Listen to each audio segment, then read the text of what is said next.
Assalamualaikum warahmatullahi wabarakatuh. Perkenalkan saya Fadil Siras Kumbang dengan NIM 2410543007 dari kelas ekonomi 1. Di sini saya akan membacakan hasil analisis uang bank dan pasar finansial saya di Zimbabwe. Latar belakang krisis keuangan. Sistem keuangan yang sehat, uang, lembaga perbankan, dan sistem keuangan global adalah roda penggerak utama dalam stabilitas perekonomian negara, memfasilitasi investasi dan memperlancar aliran perdagangan. Ketika komponen-komponen krusial ini mengalami gangguan fungsi mendasar, maka sistem ekonomi makro secara keseluruhan akan kolaps dengan sangat cepat. Zimbabwe merupakan contoh nyata kegagalan tata kelola moneter ekstrim. Pada krisis politik ekonomi pada periode 2007 sampai 2008, memicu terjadinya hyperflasi terdahsyat dalam sejarah modern. Krisis ini melumpuhkan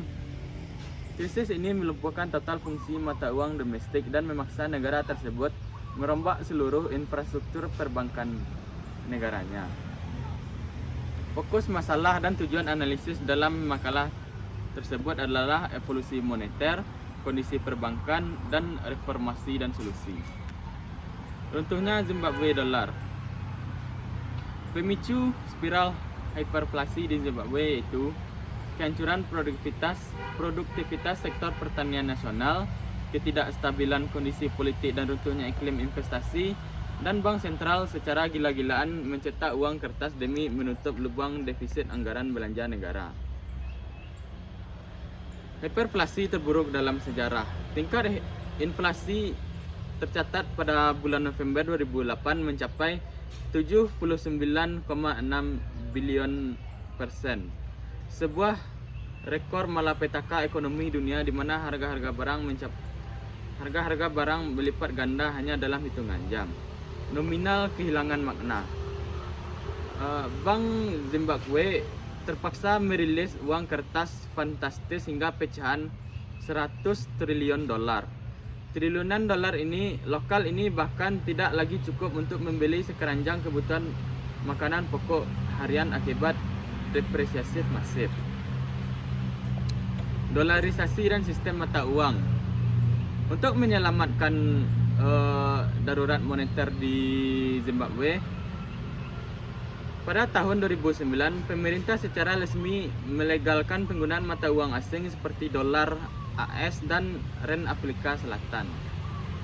Meskipun inflasi berhasil ditekan instan, RBZ sepenuhnya kehilangan otonomi kebijakan moneter independen karena tidak dapat lagi mencetak atau meregulasikan peredaran dolar fisik secara mandiri. Dampak destruktif terhadap perbankan, penyusutan aset dan likuiditas dana tabungan.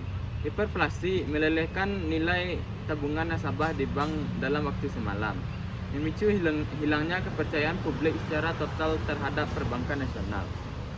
Kepanikan massal memicu penarikan dana tunai secara besar-besaran.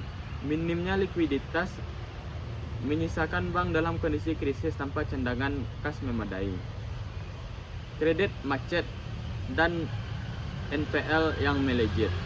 Kolapsnya aktivitas usaha real membuat para peminjam debitur kehilangan kemampuan untuk memenuhi kewajiban membayar pinjaman kepada lembaga keuangan. Revolusi dan induksi keuangan. Solusi atas krisis uang fisik, ketidakmampuan bank dalam mengimpor uang tunai US dollar dalam volume besar-besaran mendorong lahirnya ekosistem pembayaran non-tunai secara revolusioner di Zimbabwe. Katalisator vintage nasional. Teknologi finansial ini tidak sekedar mengatasi ketiadaan uang kertas, melainkan mempercepat proses inklusi keuangan di kalangan masyarakat pelosok.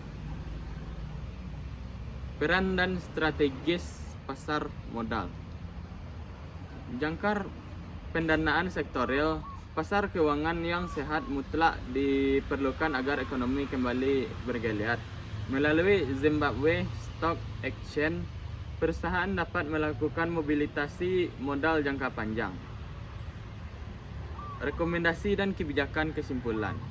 Disiplin moneter fiskal ketat, menjaga komitmen ketat dengan melarang penuh pembiayaan anggaran defisit negara